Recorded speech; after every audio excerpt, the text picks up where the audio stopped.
back. We're back, but it's a little deceiving, gang, because every week I tell you, I mean, 230 some odd weeks in a row on a Friday, I tell you I'm two flights up from the kitchen where I get my coffee. I'm in the attic, but I'm not today. I'm not.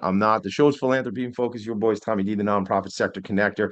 I am not in my attic. If you were here with us last week, maybe you figured out why we're not in the attic. I was having all sorts of Wi-Fi issues. We hit a spot in the show where I tried to get to my porch to do the show, and my guest was interviewing himself for about a minute and a half. And that's not exactly what I was looking to have happen today. That is not how we're going to do things anymore.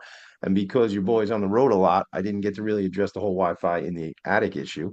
So we'll deal with that later. So we're here at my office. Shout out to Vanguard Benefits. This is our employee benefits agency. Talk about employees. We're going to talk about a lot of employee stuff today, but employee benefits agency, Vanguard Benefits.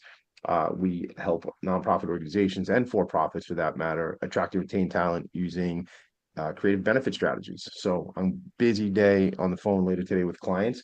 So it worked out. So let's do it from the office. I am here with two new colleagues of mine from the Georgia Center for Employee Ownership, GACEO. I don't know how you pronounce that.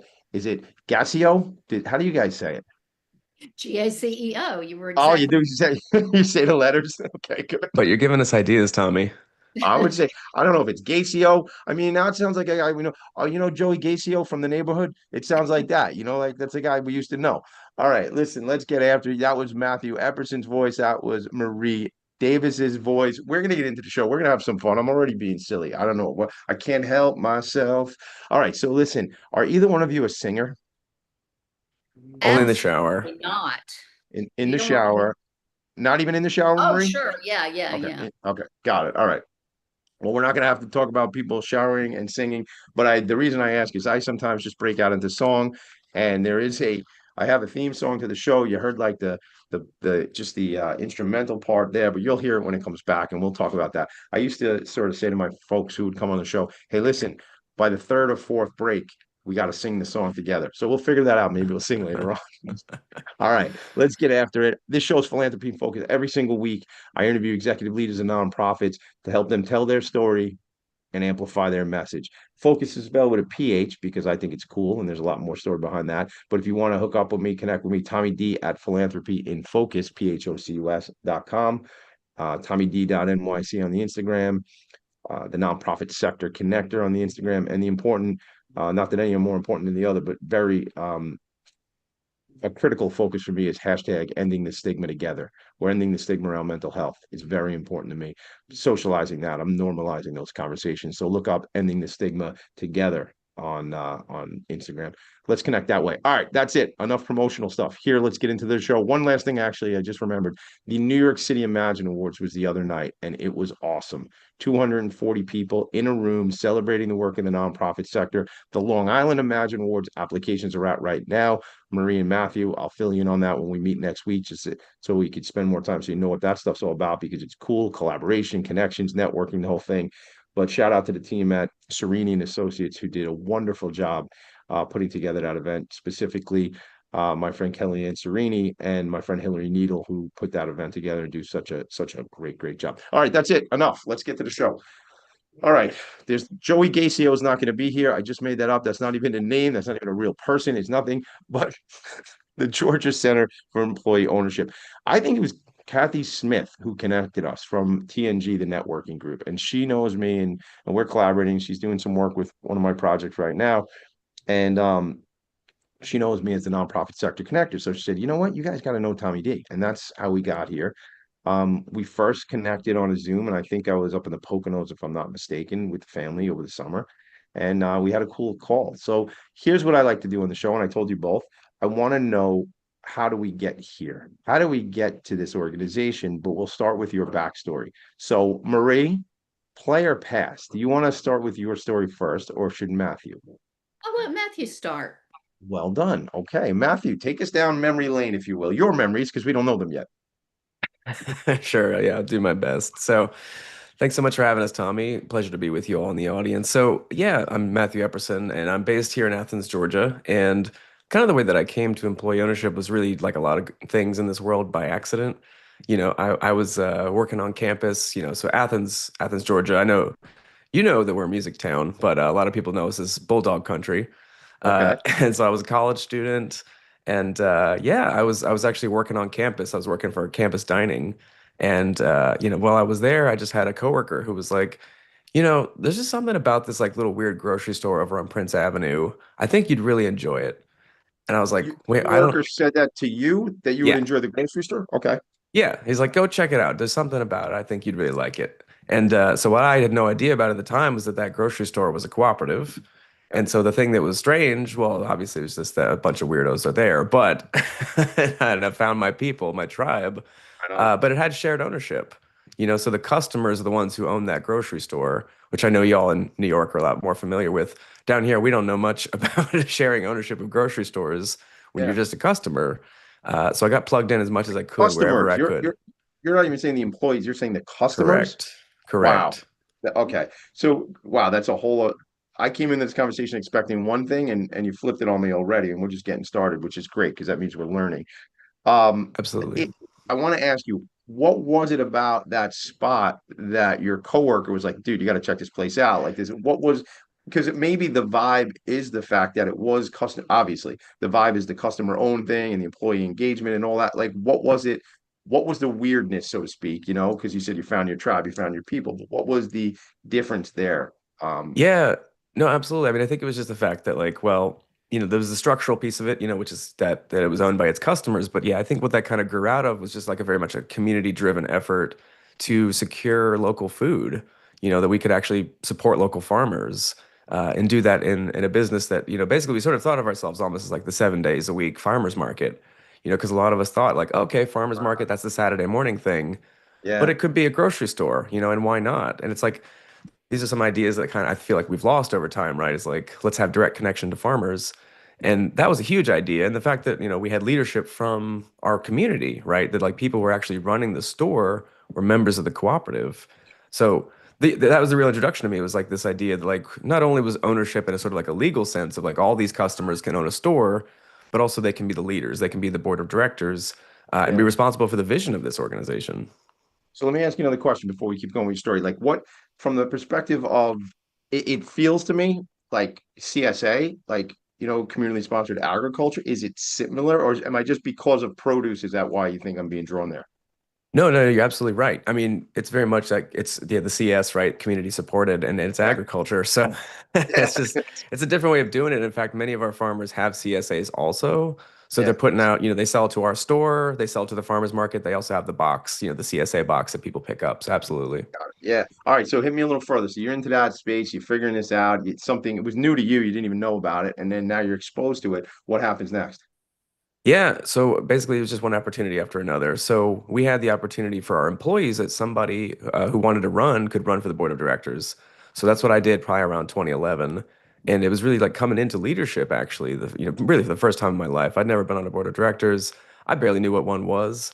Yeah. So getting elected to the board was just a chance to kind of see the organization from that more that, that 30,000 foot kind of view, and to really find out more about there's actually like a whole movement behind this, so it wasn't just us doing our thing here in Athens, Georgia, but we're actually part of a national movement, for people to take ownership within the food system, right, to create more access.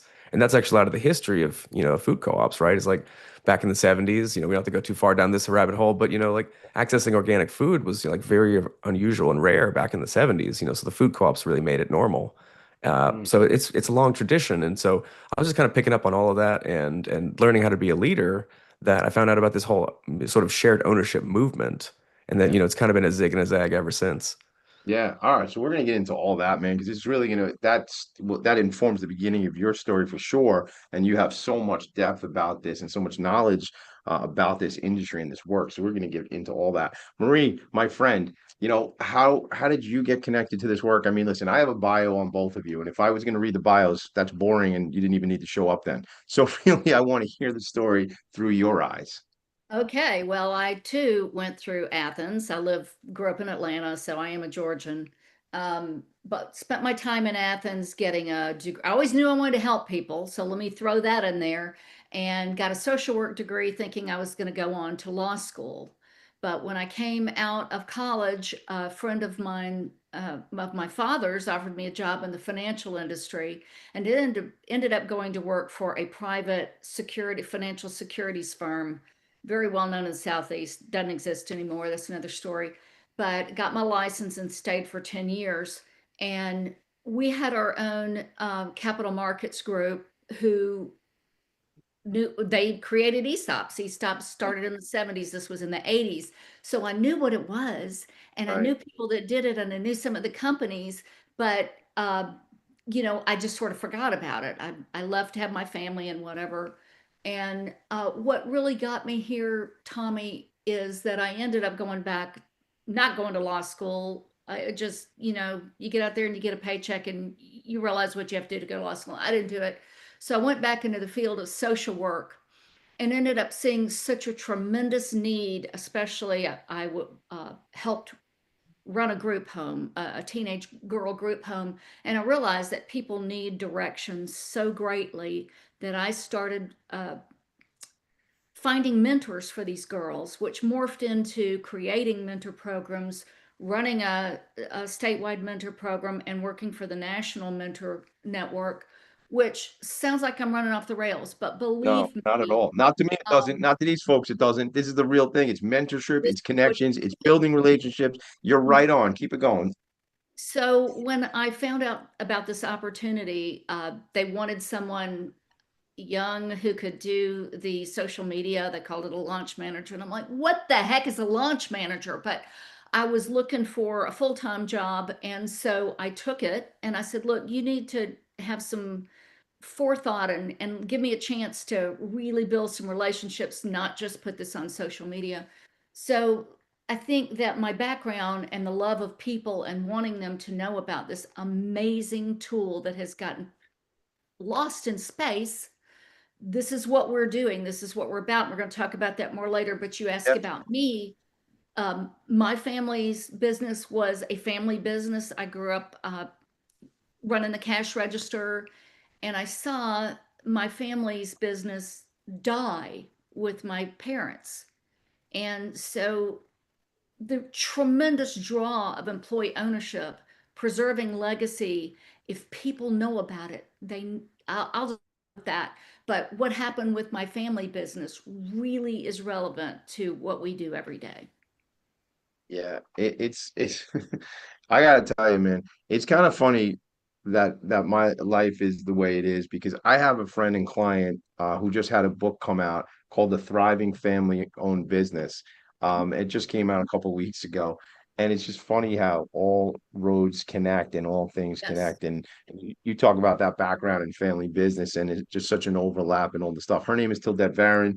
I cannot almost wait. I almost want to like stop the show and connect you guys right now, but we can't I do got to that. That's talk not to how her. you definitely I have to. got to talk. She has Sure. she has an incredible story, and we'll make sure that connection definitely happens. We're gonna take a quick break, but before we do, I just want to read something. Over the next 10 years, more than 4 million US businesses owned by retiring baby boomers will change hands or dissolve. Over the next 10 years, more than 4 million US business is owned by retiring baby boomers will change hands or dissolve. And we have another way to do that, another solution. The show is called Philanthropy and Focus. The folks from GACEO are here. We're taking a break. We'll be right back. Philanthropy and Focus. Are you a conscious co-creator? Are you on a quest to raise your vibration and your consciousness? I'm Sam Leibowitz, your conscious consultant, and on my show, The Conscious Consultant Hour, Awakening Humanity, we will touch upon all these topics and more. Listen live at our new time on Thursdays at 12 noon Eastern Time. That's The Conscious Consultant Hour, Awakening Humanity, Thursdays 12 noon on talkradio.nyc.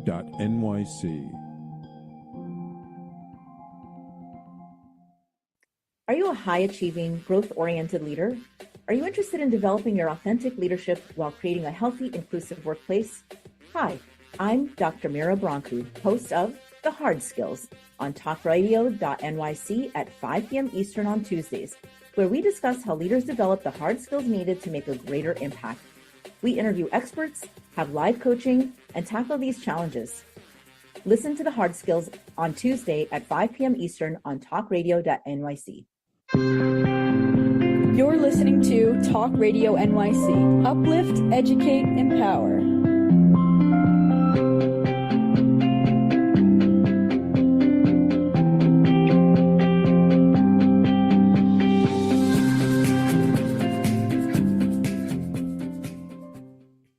Nonprofits need connections to move in good directions.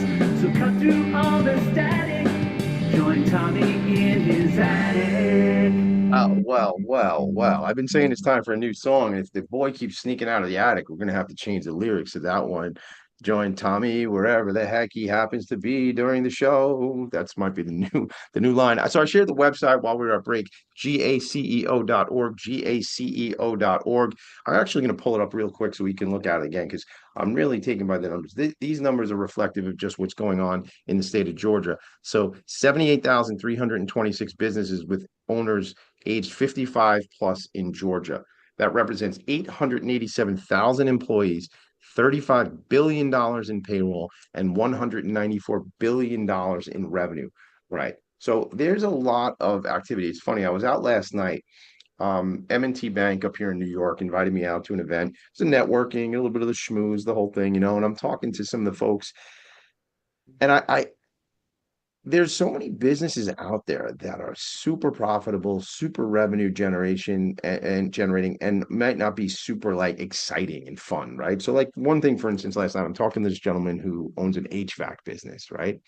And then his son comes in, and his son is in the roofing business, and I'm like, yeah, these things are not. I don't know if ChatGPT, if you're listening, ChatGPT, I don't know if ChatGPT is climbing on a roof and putting in shingles, right? Or doing duct work for an HVAC company, right? So there's a woman, she's kind of not kind of, I guess she's an influencer, and her first name is Cody. I believe her last name is Sanchez, and she's Yep. all about, who I'm talking about, Matthew. I don't, we Yeah, might have yeah. talked about her on that Zoom, but she's like all about like getting involved and herself from an investment standpoint, but educating people on getting involved in these businesses. And in a lot of cases, she's educating people to buy these businesses, right? But what we're talking about is having the employees become the owners of these businesses. So I want to stay on this point really quick.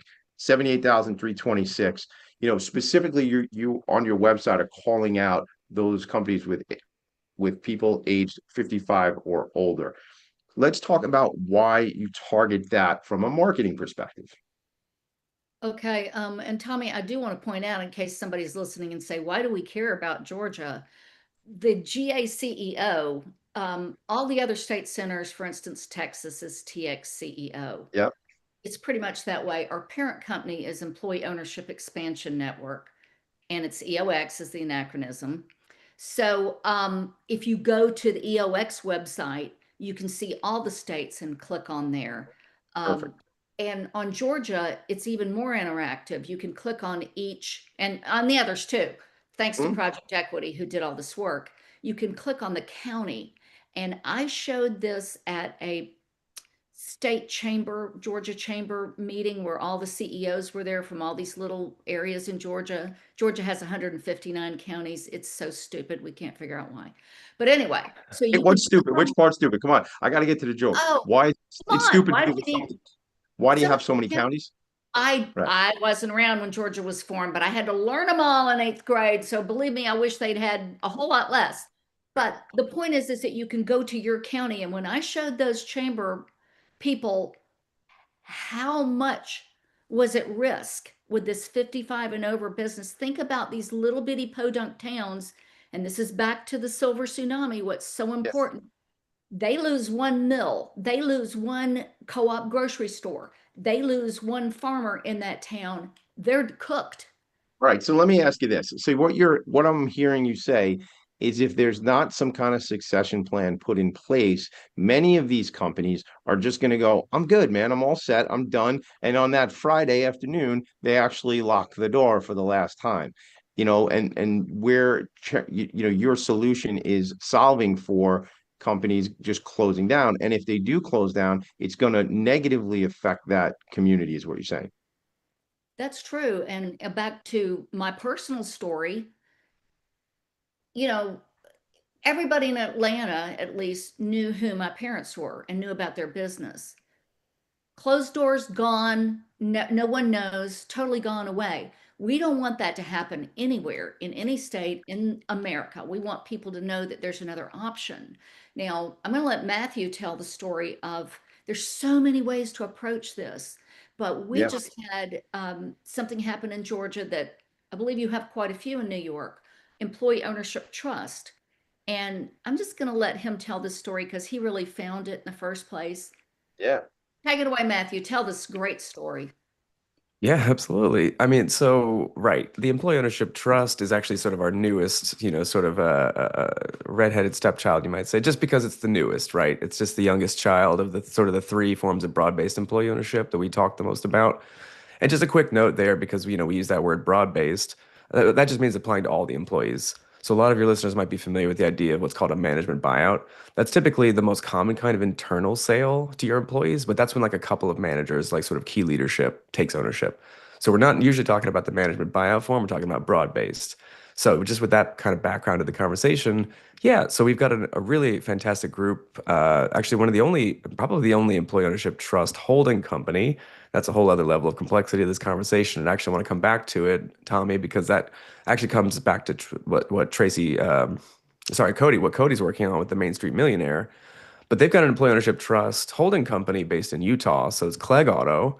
Kevin Clegg and his brother are the owners, or originally were the single sort of solo founder owners, two brothers, and then they've got these four stores, so there's auto repair and a body shop. So they've been fantastically successful in Utah, but they're looking around because, they're throwing off cash, they're a very successful business, and also they're very mission oriented and very motivated by helping people find their why. So that's actually their biggest thing. Whenever Kevin talks about, Clegg Auto, you might say, "Hey, this is like a mechanic shop. What is this guy talking about?" He's like, "You know what? Every day you come to work, I want to know what your why is, and I want it to connect back to this work, and I want to help you Wow. find it." So much so that they had an employee who was like, "Okay, I'm really listening to you, Kevin. I know what my why is, and I actually need to go reconnect with my family in a deeper way. So I'm going to move back to South Carolina." And you know what they said?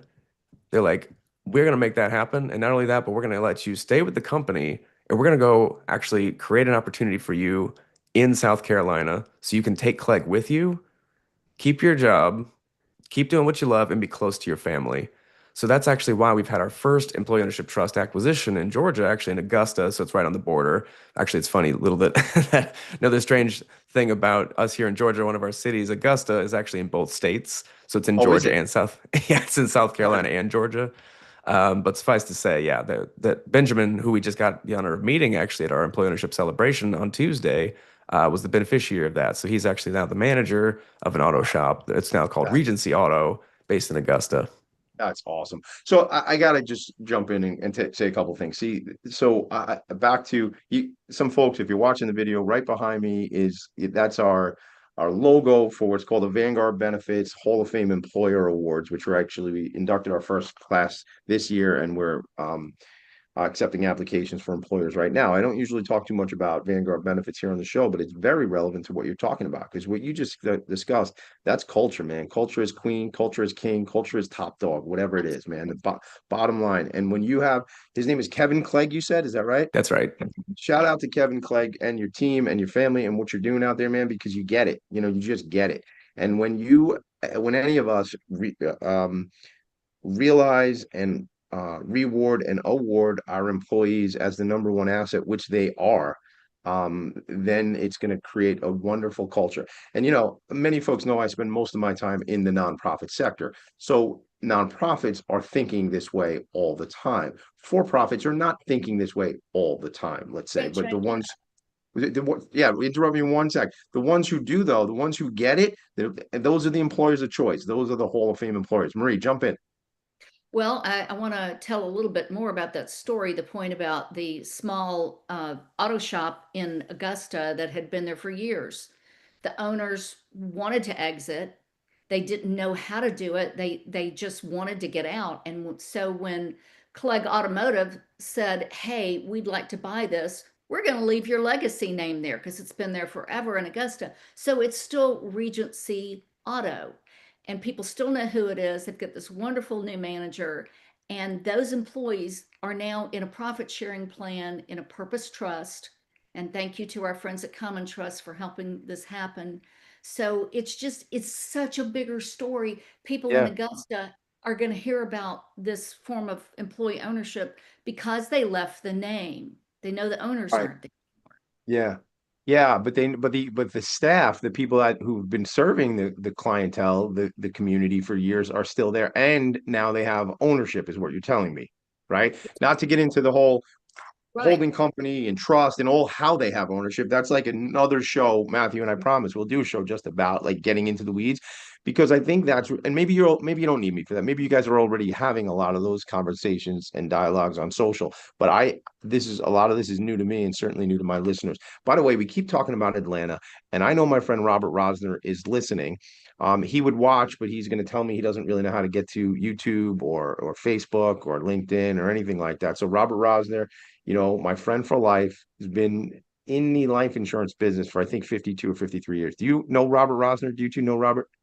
I think I met Mr. Rosner. I'm You pretty might have. sure I did at an exit planning institute. Yes, yeah, you would have. Yep, Yes, that yep. that would make sense. That would make sense. So he's probably going to text me right now because I don't always get to give him a shout out. But I figure if we're talking Atlanta and I don't give him a shout out, I'm gonna have to have an hour-long conversation and hear about it on my drive home later on Halloween. You know what I mean? So Robert, I love you. Thanks for always checking in. There's so many different things here because that whole thing with Regency now, it's like the guys at Clegg, they just really get it, and that's a term I use, and I think it translates to most folks, but they just get it. They're like, this gentleman you said wanted to move, go back to the family. I think it was the manager's a man, right? Yep.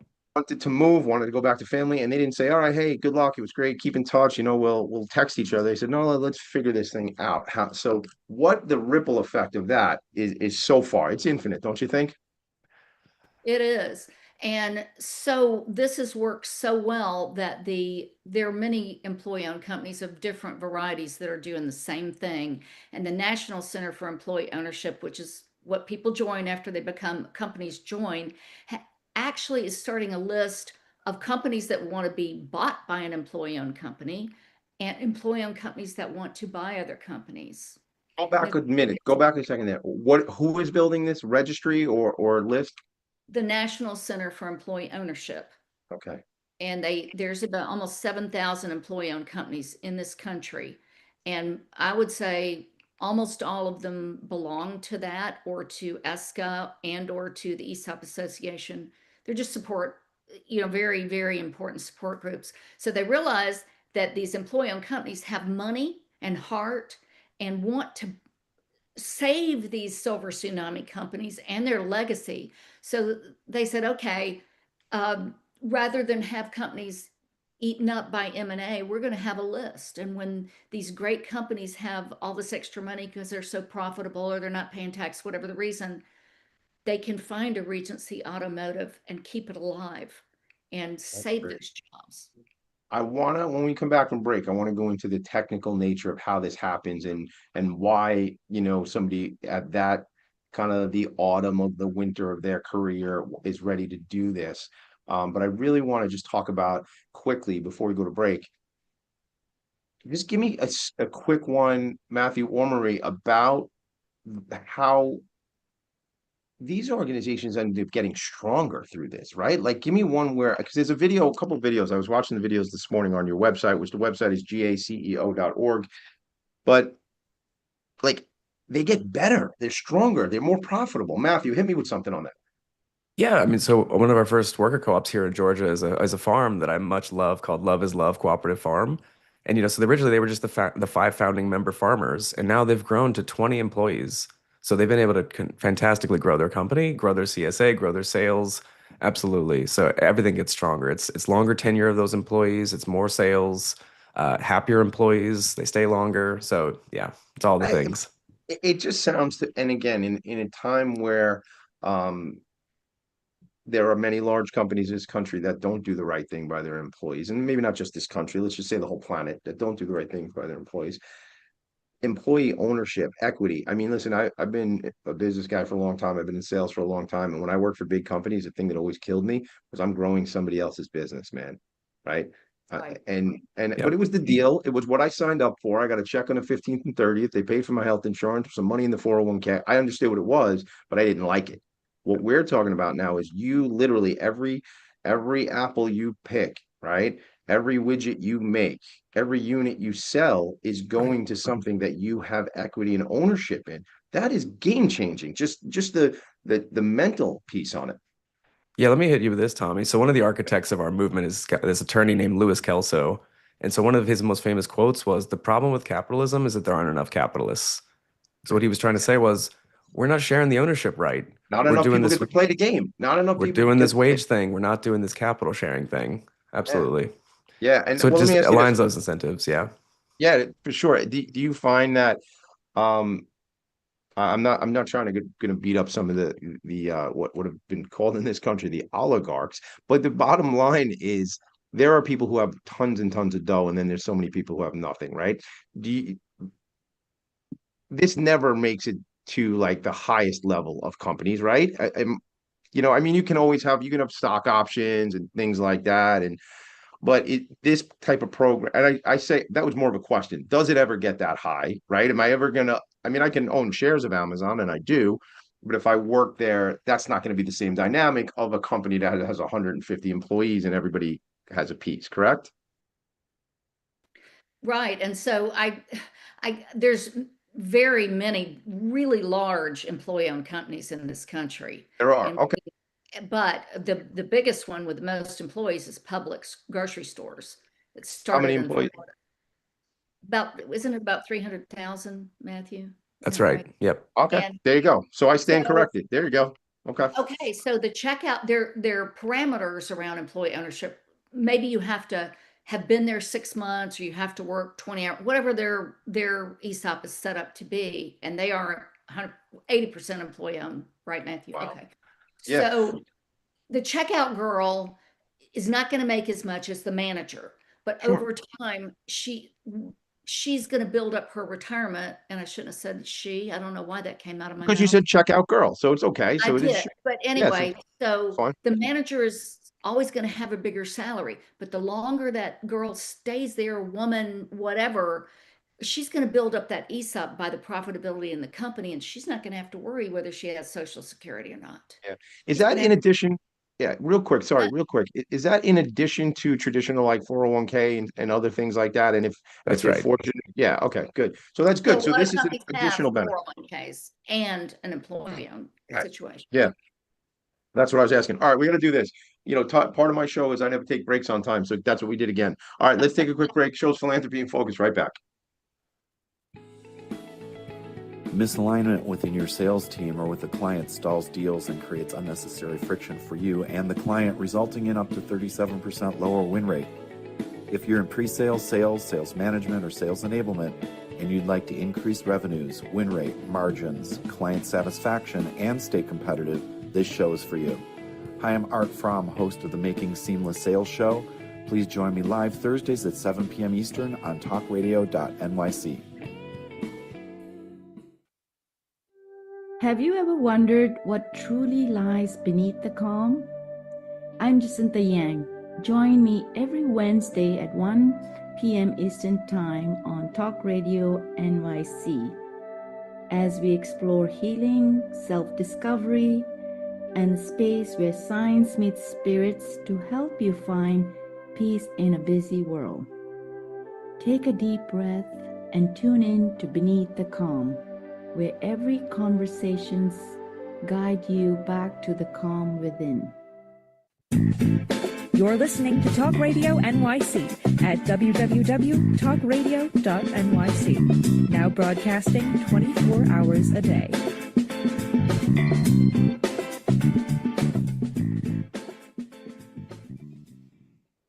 Nonprofits need connections to move in good directions.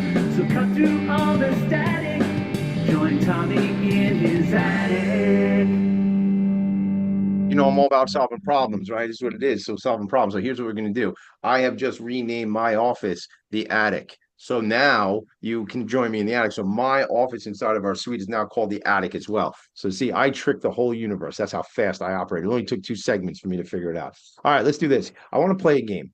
I wrote this in the chat for you. Let's hit this story. The employer group has options, right? So this employer, let's call them whatever name you two come up with. And let's play it out. So they have been in business X number of years. This is what they sell. This is what they produce. And this could be, if you want to, totally a real story. I want to take it from when you start talking to them and engaging with them, or rather when they start to engage with GACEO, what that looks like. Because I'm on the website now.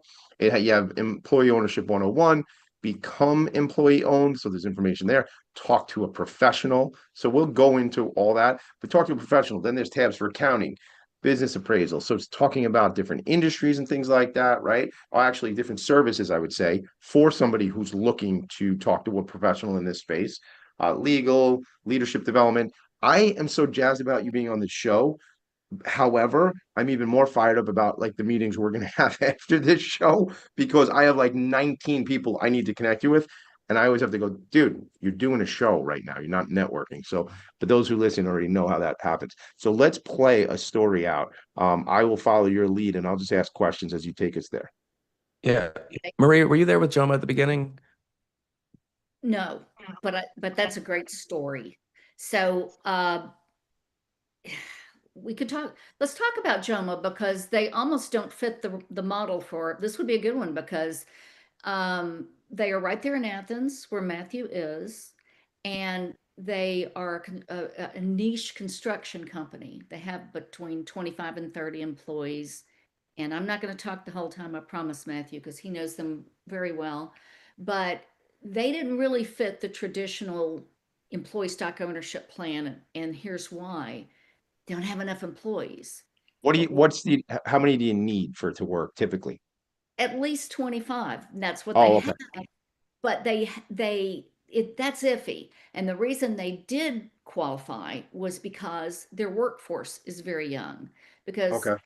they went 100% employee owned, which is, I'm sorry, I got to jump to this because our real goal is to get to founders such as the founder of Joma, John Newland, before they get old and gray and they want to get out. Because Mr. Right. So what age is that? So how many years, if let's say I own an insurance agency and I'm 47 years old, right? And I want to be out at 57, let's say. Like, should we be talking already, or like Oh, when do when we? you set up the business, that would be Okay, great. even better. From the jump, right? Start with the end in mind, right? So Yes, how am I getting out of this yes, thing? Right. And again, yes. our businesses become personal. They're a legacy. However, it's just a vehicle at the end of the day, right? So we got to make sure to keep this vehicle in good shape and shine it up nice. So maybe somebody wants to buy it off us, right? That's right. And Or otherwise. Yeah. we've got a great article from the National Center for Employee Ownership called "Who Should Own Your Business After You?" And if we can get people to think on the entrepreneur side, or at least when they're like Mr. Newland, really young, he's, I don't know, Matthew, 40s, early 40s. He's 100% employee owned. He's got all these wonderful tax benefits, and Yeah. those employees aren't going anywhere. They are dedicated to him. They've got a long time in the workforce. So that's what made it right for them, Yeah. because they got a young workforce. They're not having to pay out retirement anytime soon for all those employees. So that's what makes the center so important, is that, let's say it's a co-op. I'm not a co-op person, I'm learning, but I'm going to call up Matthew, who's the expert, and say, talk to this company with me because they're interested in that model. So Joma would be, if they had come to us first, which they did not, but that they didn't know about us. So we would have them speak with other employee-owned firms in the construction business and small firms. If they were interested in being a co-op, Matthew would have been my first call. And so we give them those options and say, what is your ultimate goal here? Well, Let me stop you. Let me stop, because I want to understand, because I'm getting a little bit lost in the acronyms and stuff like that. So I think others might as well. So I'm can we sure. just define a couple terms like ESOP, co-op, and then Matthew, you want to hit those on tech side? Yep, absolutely. So it's interesting. Maybe the easiest way to think about it is sort of like the difference between direct and indirect employee ownership. And what I mean by that is there's indirect employee ownership because there's some kind of an instrument, it's a legal instrument called a trust. So if there's a trust that actually takes ownership of that business, usually gradually, but it could be all at once, like kind of Maria is saying with Joma, where it suddenly became 100% owned. It could also be in parts. So that's an important part for the audience to understand. But if it's mediated by a trust, right? So there's some kind of a legal vehicle that's taking that ownership, and then it sets it up so that the employees are beneficiaries of the trust. So that's how they exercise their ownership, is that over time, the increasing value of the company gets reflected in things like the value of their ESOP account, which is again is a retirement account. So that's what's crucial to understand about an ESOP, right? So it's a qualified retirement plan, similar to a 401k, but it's unlike your 401k that's invested in lots of companies. ESOP is just invested in your company, so it's only one, right? So that's the ESOP. The worker cooperative, these can be any size. So the other two, but this is getting to be direct ownership, right? So with the worker cooperative, this is where each employee has a direct share. They have a named account that's in their name. They're sharing profits usually on an annual basis. They distribute profits in a very particular way that fits a cooperative called a patronage dividend. But it's a direct ownership, right? So let me And then stop. Let me stop you there just to get clear on this. So the first example is where there's actually like there's a structure like you call the trust like a 401k, like there's the assets are being managed, it's separate and apart, and that's for like I can access that down the road correct. versus the cooperative is on an annual basis.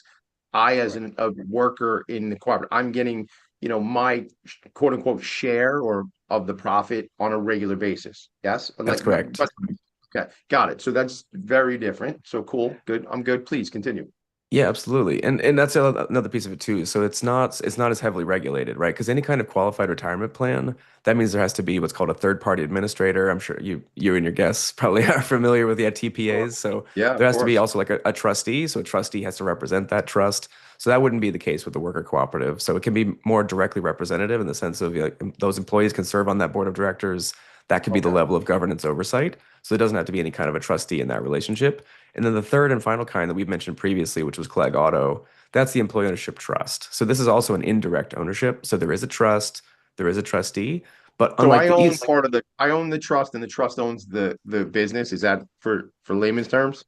yes, although the interesting important piece about the EOT is that these are naked in, naked out transactions. So what that means is you actually don't have an individual share. So some people contest that word ownership with the EOT because they're like, well, if I don't have a share in my name, is that really ownership? We Right. think it is, and that's because of the culture that they're creating, right? Because that's what like Clegg Auto, like they're creating that culture of ownership, and they participate much more frequently, like the worker cooperative. So the EOT almost feels like the baby, right? Between the two, like if ESOP and a worker co-op had a baby, it feels like an EOT in many ways. Okay. So all right. So let's go back to this real quick. We get this, and we're gonna have to take a break in 2 minutes. But so let's get some of this in. We come to somebody. They come to the GACEO, and they're like, I heard about this. I think it's a great option. This is my way out because I love my people. I want to take care of my people, and I'm not ready to go yet either. And I also don't want somebody to come in and close the place down or come in and move the factory to Des Moines from Long Island or whatever. No disrespect to Des Moines. Just don't move the factory because most people can't move to Des Moines. They've Although already got good stuff in Des Moines. Yeah. it's probably less expensive than trying to live here on Long Island. So maybe you want to go to Des Moines. I don't know. Sorry. Anyway, so like, what does that happen? They reach out to you. What's that first engagement? Let's do 2 minutes on it now, and then we'll take a break.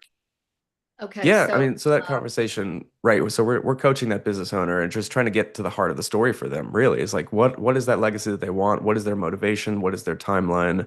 What level of, sort of because oftentimes the business is sort of the single most important asset that somebody owns if they're a small business owner. Oftentimes that means that's their retirement plan, right? So we have to Right. set up a financial situation where the sale of that business will carry them through like other types of retirement options. Right. And also preserves that company, just like you said, Tommy D. Like we just got to keep those employees there. We want to keep this culture in place. We don't want to sell it. We don't want to strip for parts. Let's preserve all that. So we want to talk to that business owner and then get them on the path, right? So the professionals you were looking at the website, they're the ones who will help actually structure the deal.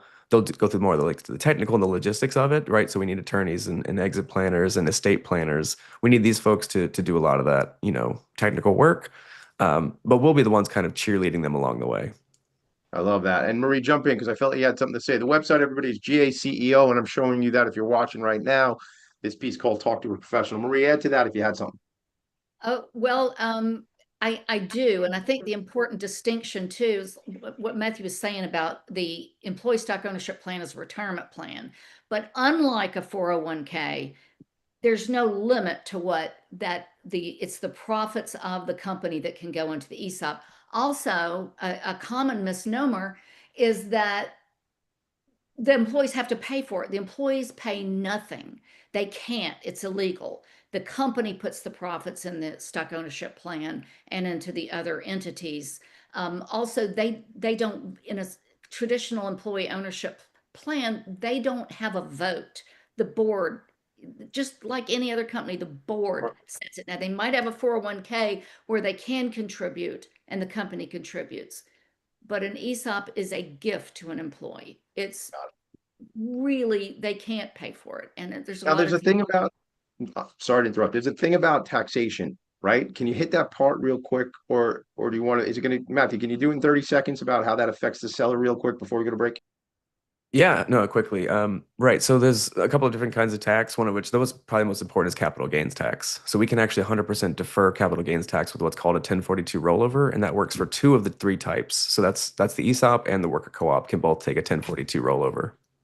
Perfect. That's great. All right, good to know. Maybe we'll get more into that in the final segment. We come back in the final segment. I want to talk about what is the organization offering from the perspective of technical assistance. More so, there was things we talked about, Marie, the other day about webinars we can do, maybe with some CFPs, maybe some financial advisors, attorneys, different people like that. I will be probably after the new year, be down in Atlanta visiting some folks. So I want to come. I mean, Matthew, you're talking about all these cool CSAs and nonprofit things going on. I'm like, oh my God, man, I gotta get down there. We gotta figure this out. I got some people down there in Dunwoody, like I've said. All right, so I actually have this hoodie that says Fun Woody on the back. There's like this little place. So anyway, gang, if you don't know, I don't know what to tell you. All right, so we will be right back. Philanthropy and Focus. We'll bring it home. You tell me what's upcoming. I just shared something. You had something earlier this week, the 28th, which was the same day of the Long Island Imagine Awards. Plus it was 400 miles or 500 miles from where I was anyway, so I wasn't going to be there. But I want to hear about that because there's something I need to tell you all about, and we'll talk about it on Wednesday. But Satel Institute, that the three of us need to talk about next week. They're going to be doing some work down in Georgia as well. And it's a fully funded nonprofit organization focused on corporate social responsibility. I'm collaborating with them as an executive liaison. So we can talk about that when we're all together. But I figured I'd put it out there because others should check out Satel Institute. Break time, Tommy. We'll be right back. On Frank About Health, we're not just talking healthcare. We're managing disruption and innovation. Over the last 4 years, I've taken you from epilepsy and COVID to mental health, caregiving, and now the front lines of healthcare transformation. Stay tuned for a healthier future as we bring on the innovators, professionals, storytellers, and advocates who show you how to own your healthcare every Thursday at 5 p.m. Eastern Time on talkradio.nyc. Are you a purpose-driven individual looking for deeper healing, clarity, and growth? Welcome to the Expansion Room, a transformative space for purpose-driven individuals. I'm Siobhan Larice, host, licensed therapist, and coach. Join me every Wednesday at 5 p.m. Eastern Time on talkradio.nyc. You're listening to Talk Radio NYC at www.talkradio.nyc, now broadcasting 24 hours a day.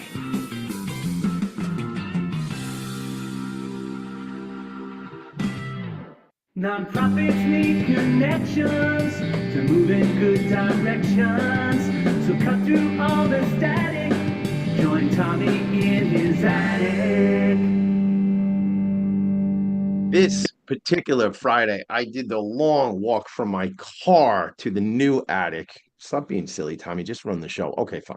All right, let's go. We're in the new attic. Let's go. Tommy D, Philanthropy and Focus. Hit me up on email, tommyd@philanthropyandfocus.com. If you want to learn more about all the cool stuff I'm doing, the cool people I'm interviewing. What's upcoming for the organization, and what is this from a national perspective and from a local perspective? What are some of the resources other than like the technical assistance, which we talked about? How do you partner up with, like I said, CFPs, things like that, like we talked about? Take that away. Whoever wants to start. Yeah, well, this is a good segue. Talk about the ambassador and the exit pro, if you would. Yeah, I was gonna say that's kind of the confluence of the two, right? So we've got a program coming up called the Employee Ownership Ambassador Program. So this is a chance it's a 4-week free training. So it's 1 hour live. And then we've got some online, sort of asynchronous learning that we do as well that kind of put together about 8 hours in total. But yeah, the idea is that if it's a CFP or certified financial planner, if it's a CEPA, certified exit planner, CPAs, we're actually super excited about CPAs coming to join us.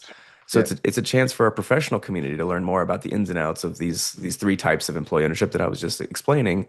And I really love the way that we do that, Tommy. So basically, what we do is we always pair a business owner who's actually gone through the transition, they've lived it, they did it, with with a service provider who actually helped them on the technical side. So we always want to pair those two together, like the lived experience and somebody who does it professionally, to really explain it and bring it home for people of like, what is it? Why are we doing it? How are we doing it? So that's what we'll do for 4 weeks, and that's in November, starting November 6th. And it's totally online. So if any of your listeners want to join us, it's the website is athens.gaceo.org. Perfect. All right, good. Athens.gaceo.org. That's right. Just want to call it out again for folks. We'll put it with the the description here on the program and the program notes and everything like that. But let's talk about really who they would connect with if they want more information. Marie, is it you? Matthew, Marie, tell me about that. How do we get connected? Obviously, you go to the website as we talked about, but what other ways? So Matthew we coerced him into working with us. He's a contractor, but he is hired to specifically run the Athens project, which was an ARPA funds. And because Matthew is so well known in the industry and just very, very knowledgeable, he helps me in all kinds of areas, but he is specifically hired for the Athens area. So he's running this ambassador program, but again, it's online. Anybody can do it. And I want him to talk about the Exit Pro 101, which is a continuing ed program for CPAs and CPAs. It's a free event, 1 hour, and it gives them a deck of information about how to talk to their customers, because You they called it clearly don't know about Exit Pro. Exit Pro 101, and it's really how to speak to customers. You were going to say, Marie? Sorry to interrupt you there. Is that what you're saying? Yes. So we want CPAs. Let's just say a company comes to their CPA and says, we need succession planning. If the CPA doesn't know anything about employee ownership, they're going to send them to, an M&A person or, a lawyer or whatever. We want them to know about employee ownership and that we exist. So if they come to us, we're going to put them with professionals. And so it is a continuing ed. And if there's anybody listening that's a CPA or a CPA, they can contact me, or really they should probably just go to the GACEO website, because Matthew's going to get it anyway. It doesn't matter. We're working very closely together. I love that. And Matthew, hit me with that exit program, please. Yeah, absolutely. So, if the ambassador that I was just kind of explaining was sort of the drip coffee, then Exit Pro is the espresso. So it's the 1 hour hit. So it's gonna give you the deep dive as quickly as we possibly humanly can. And it's really tailored, just like Marie said, toward professionals. And so we're really emphasizing the way that we become a value add for your toolbox as a professional. So you're already doing small business advising, you already do some kind of succession planning, you're talking to small business owners. We want to put employee ownership in your toolbox and make it another thing you can offer your clients. You don't have to become the MBA, but you'll be ready. You'll be ready. Yeah, I think it's critically important there. I mean, listen, this is not a conversations that I'm involved with, but I'm super curious. I would want to plug into this information. Why? Because it makes me more of an asset to the people in my community. I'm out at this M&T Bank event last night, and I run into a CPA who I hadn't seen in years, whose business card's right here on my desk because I got to send him an email. So, that's now, if I know this, I now can have a more interesting, informed conversation with somebody. It doesn't mean I'm going to set somebody up in an ESOP, not what I do, but I can get, what do you know about this? How, you know what I just learned? And that's where I think we become really valued, trusted advisors to each other. I have a friend of mine who referred me 2 pieces of business this week, and she is a CPA, and she is in Georgia. And that's so this is just what happens, and we'll make that connection. But like, my point of being deliberate, like with my speech there, is just say, of course, like that's it. Robert Rosner, who we talked about earlier, life insurance guy for many, many years, ridiculously connected to people in the community down there, knows many, many people. Like me, likes to learn, likes to be educational for others, right? So the more we know, the more we can impact other people. Anything specific that, like, on a national basis, like I know the thing you had recently, just this week, is there a national convention that folks should plug into? Like, what about that kind of stuff? We're in the process of we will be planning some regional events next year. But if they're really interested in employee ownership, get involved with one of the state centers, because, for instance, the Ohio Center has a lot of conferences. The Georgia Center is too young, but you asked me about, and I know we're running out of time, but you asked me about the event we had this week. October is Employee Ownership Month and Cooperative Development Month. So every year we have an event, and our partners this year, we had the president of the Georgia Chamber come and speak. It was phenomenal. We had it at a very Georgia institute called the Russell Innovation Center for Entrepreneurs. We want to get in front of all those entrepreneurs. We had someone come and do ESOP 101. They were supposed to do Co-op 101, but we never got there. But we presented awards to the new companies. Clegg Auto came all the way from Utah to receive the award. And so, and I think Matthew just put in the chat, Austin, Texas, our Texas Center is having their first regional. So, just connect with me. Let me know where you are. Matthew and I will help you find an event wherever you are. Yeah, And It's if a you- very Good, it's a Matthew. very collaborative ecosystem. So yeah, even if you're not in Georgia, we'll definitely get you in touch with the right folks. Oh, absolutely. Yeah, and well, isn't that networking? I mean, I am the nonprofit sector connector, so this is what I'm all about, man. I'm also the for-profit sector connector, but that wasn't specific enough. So I went and told and named myself this. Who knew that it would be a thing? People introduce me that way now, and it's just it's how it happened, Listen, we're gonna leave it there. This has been an awesome interview. It's been an awesome conversation. I mean, these are never really interviews, they're conversations, and it's just I learned so much. One week it's a food pantry. The next week it's an organization serving people with intellectual developmental disabilities. The next week it's Project NYC, empowering young people in Queens, part of New York City. For those of you who don't know what that is, Queens. Let's go Mets, by the way. Now my friends in Atlanta are like, Tommy, really? You have the Met hat on the whole time, and now you're gonna say let's go Mets at the end of the show. Anyway, Marie Davis, Matthew Epperson, I appreciate you both. We're going to do some fun stuff together. I'm excited to know you. I'm only as strong as the power of the connections, relationships I have. Shout out to my friend Kathy Smith, who made this introduction and connection. Final words, anything you got to say before you go? Thank you so very much. We're stronger together. Appreciate you, Tommy. You're welcome. Yes, we are stronger together. Make it a great day, everybody. I am the one and only, the nonprofit sector connector. I'll see you next week. Bye. Nonprofits need connections to move in good directions. So cut through all the static. Join Tommy in